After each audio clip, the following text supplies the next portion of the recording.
Fala galera, tudo bem com vocês? Professor Josivan, professor de biologia de vocês. Vamos dar continuidade à nossa aula sobre classificação biológica. Eu vou só fechar aqui e compartilhar aqui com vocês o material. Deixa eu ver se vai aparecer. Beleza, então a gente viu na aula passada que a taxonomia nomeia e classifica os seres vivos, né? Mas essa classificação não reflete parentesco evolutivo entre os seres. Na sistemática a gente tem uma classificação, né? A sistemática ela nomeia, ela também classifica, mas ela leva em consideração nessa classificação as relações evolutivas entre os seres vivos.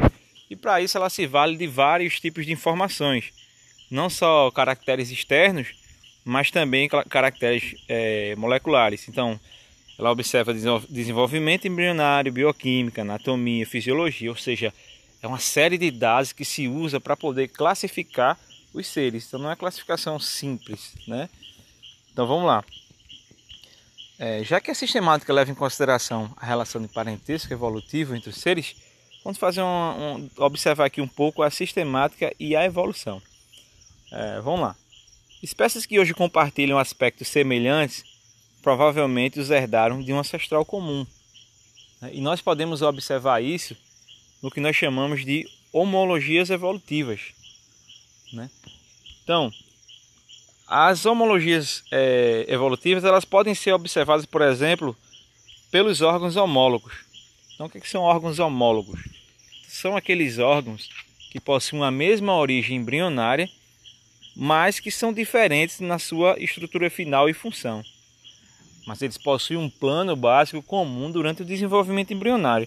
Então, como exemplo nós temos o braço de um homem, a pata dianteira do cavalo, nós temos aí a asa de um morcego e nós temos aqui uma nadadeira, né, de uma baleia, nadadeira de uma baleia. Então, o que é que nós observamos aqui? É que todos esses órgãos aqui, por exemplo, eles possuem estruturas semelhantes, né? Embora tenham suas particularidades. Então, no início embrionário, elas eram muito semelhantes e depois elas tomaram caminhos diferentes. Então, esses caminhos diferentes tomados por órgãos que possuem, né, um mesmo plano básico inicial é chamado de divergência evolutiva. Então, só recapitulando, espécies que compartilham aspectos semelhantes provavelmente os herdaram de um ancestral comum, né? Mas daí essa ancestralidade comum ela pode ser observada através dos órgãos homólogos, né? Só recapitulando, essa ancestralidade comum é chamada de homologias evolutivas. E as homologias evolutivas podem ser observadas através dos órgãos homólogos, né? E esses órgãos homólogos, né, que são o quê? São órgãos que têm estrutura embrionária inicial semelhante, mas que tomaram caminhos diferentes a depender da adaptação que foi necessária para o ser. Então essa modificação a partir de um plano básico, essa divergência é chamada de divergência evolutiva. Beleza? Vamos passar aqui um pouquinho.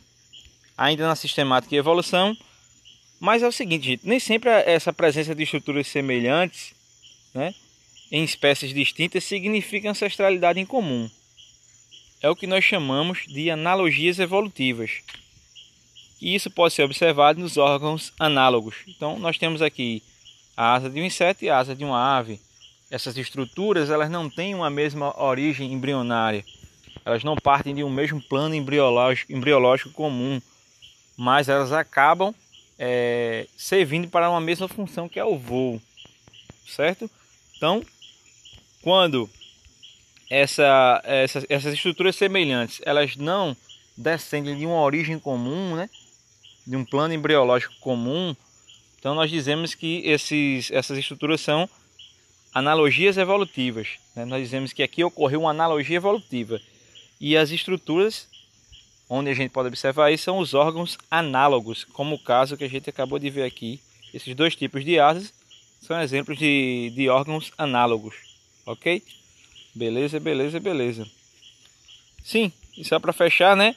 E quando órgãos com estruturas embriológicas diferentes convergem, né, para uma mesma função, nós chamamos isso de convergência evolutiva, beleza? Vamos continuar. Gente, vamos chegar numa parte bem importante da nossa aula, que é as árvores filogenéticas que eu fiquei devendo para vocês na aula anterior, tá bom? Então vamos lá. Eu acho que eu vou dar uma pequena pausa aqui, né, para dar para vocês, vou dividir em duas partes para ficar melhor, tá bom? Até por uma questão de espaço aqui, pera aí.